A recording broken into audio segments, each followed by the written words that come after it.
Good morning everyone and welcome back to my new blog. তো আজকে হচ্ছে পুরীর তৃতীয় দিন।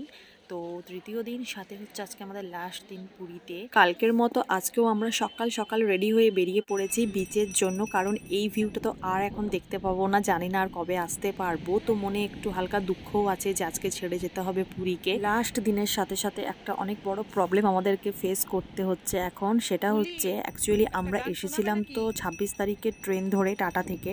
তো 27 তারিখ আমরা পৌঁছেইছি, তোমরা জানোই।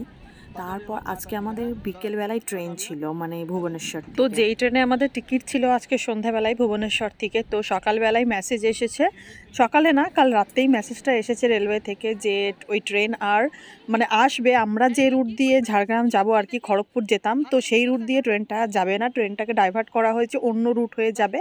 তো ওই ট্রেনে যেয়ে তখন আমাদের আর কি হবে, আমরা তো আমাদের নিজেদের রাস্তায় যেতে পারবো না। তখন আজকে আমাদের দুপুরের খাবারের জন্য বিশাল বড় ক্র্যাব জোগাড় করেছে, দেখো এটা তো আমাদের সবার হয়ে যাবে। বাঁচা না মরা জ্যান্ত হ্যাঁ, छोड़ के दिखाओ। इसका सिलाइन चलना पड़ेगा। ও সিলাইন চলনা পড়ছে। তো আজকের বা কাল সকালের কোনো ট্রেন আমাদের ক্যানিহাও দেখতে হবে, তো এখান থেকে রুমে গিয়ে তারপরে সব ঠিক হবে আর কি। আর একটু শিবলিঙ্গটা বড় করতে পারতি, ভালো হতো। হ্যাঁ চ। অন্য দিনের মতো আজকে আর বিচে বেশিক্ষণ থাকা হয়নি, সকাল দিকে 1 ঘন্টার মধ্যে আবার রিটার্ন রুমে আসছি, কারণ আমাদের টিকিটের নিয়ে খুব বড় প্রবলেম আছে যে এখন টিকিট না পেলে যাব কি করে এতজন। তারপর ভাবলাম যে আসার পথেই ব্রেকফাস্ট করে নিই, আজকে আমরা এই রেস্টুরেন্টেতেই ব্রেকফাস্ট করব, হোটেলের যে নিচে রেস্টুরেন্ট আছে। দুদিন তো বাইরে করেছিলাম, তো আজকে দেখি এখানকার খাবার দাবার কেমন। তো আমি অর্ডার করেছিলাম আলু পরাঠা, তো এই ফার্স্ট টাইম আলু পরাঠা এরকম আমি দেখলাম, তোমরা দেখে বুঝতেই পারছো এটা কেমন ধরনের ভাই আলু পরাঠা ভগবান জানে। এটা বলতে গেলে এক ধরনের আলু কচুরি টাইপের হচ্ছে আর কি, তো যাই হোক মোটামুটি টেস্ট ছিল। এখন পাচ্ছে দুপুর 1:30, আর আজকে আমরা এখন স্নান করতে যাচ্ছি সমুদ্রে, কারণ আগেই বললাম টিকিটে নিয়ে একটা প্রবলেম, তো অনেক খুঁজে হেরে একটা ট্রেনে টিকিট পাওয়া গেছে, কাল ভোরবেলায় ভুবনেশ্বর থেকে আছে। তো আমাদের গাড়ি চলে আসবে 3টের সময় হোটেলের বাইরে। তো খুশির খবর এটাই হলো যে আজকে পুরোটা দিন আমরা পুরীতেই থাকতে পারবো, কাল ভোরবেলায় বেরিয়ে পড়বো, 6:30টায় ট্রেন ভুবনেশ্বর থেকে। এটাতে একটাই সুবিধে হলো, যেটা হচ্ছে মানে আরামসে স্নান করে একটু দেরি করে গেলে, যেমন দেরি করে আজকে এসেছি 1:30টার সময়, তেমন যদি যেতে আমাদের 3:30 4টাও বাজে, আমাদের এটা হড়বড়ি থাকবে না যে আমাদের বিকেলে ট্রেন, আমাদেরকে বেরোতে হবে, তাহলে তো ভালোভাবে স্নান করতেই পারতাম না আজকে। তো যাই হোক ভালোই হলো, পুরোটা দিন পাওয়া গেল আজ। भैया कितने करके भाड़ा है? 300। मतलब कुछ भी रील्स बनाए, कुछ भी बनाए तो इधर से कितना दूर तक जाइएगा? তো আজ আমাদের পুরীতে দেখা হচ্ছে আমাদের অনেক কাছের এক বন্ধুদের সাথে, ওরাও আসছে আজকে, ওদের বাড়ি এই পুরী থেকে আরো 1-2 ঘন্টা দূরে। ওরাও এসেছে, আমরা আছি বলে এই বিচেই এসেছে, দেখো। इतना देर बाद आई, समझे कि एक साथ नहाएंगे। भैया हैप्पी न्यू ईयर एडवांस।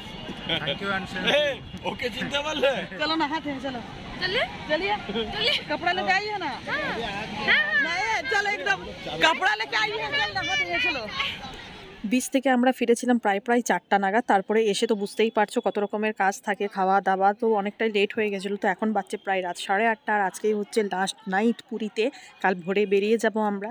তো দেখো আমরা এখানে রেডি হয়ে গেছিলাম, 3জন বন্ধু আমরা একই ড্রেস পরেছিলাম, কিন্তু পল্লবী ওটা নেয়নি, এখন আফসোস করছে আমাদেরকে দেখে, কিন্তু কিছু করার নেই। তো চলো আমরা চলে এসেছি বিচে। আজকে যদি ট্রেনটাতে যাওয়ার থাকতো, ড্রাইভার না হতো, তাহলে তো কিছু কিছু শপিং যেগুলো করার ছিল ওগুলো বিকেলবেলায় করে নিতে হতো আমাদেরকে বেরোবার আগে, কিন্তু যেহেতু আজকের দিনটা আছি বলে আজকেই টুকটাক যে শপিংগুলো করবার আছে রাতেই করে নেবো। আর একটা জিনিসের আফসোস ছিল যেটা আজকে পূরণ হয়ে যাবে, কারণ দুদিন রাতে আমি এসে ওই বিচের সামনে যে মিষ্টিগুলো পাওয়া যায়, যেগুলো মানে বিক্রি করে আর কি, তো সেগুলো খেয়েছিলাম, তো একটা মিষ্টি আমার খাওয়া হয়নি, ওটা একটা আফসোস ছিল যে কাজ যদি থাকতে পারতাম তাহলে ওটাও খেতাম।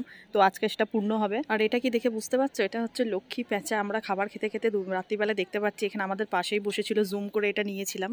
বিচ থেকে আসার পর আর ভিডিও সেভাবে কন্টিনিউ করা হয়নি, তারপর আসার পর টুকটাক গোছাগুছি যেগুলো ছিল, তারপরে যেগুলো কেনাকাটি হলো সেগুলো প্যাক করার একটা ঝঞ্ঝট ছিল। তো যাই হোক তারপরে 3টের সময় যে বলেছিলাম গাড়ি আসবে, দেখো এসেও গেছে 3টে না বাজতে বাজতে, তো সেই জন্য রাত্রে সেভাবে ঘুমও হয়নি। 3টে যদি গাড়ি আসে কেমনই 2টোর সময় উঠতে হবে।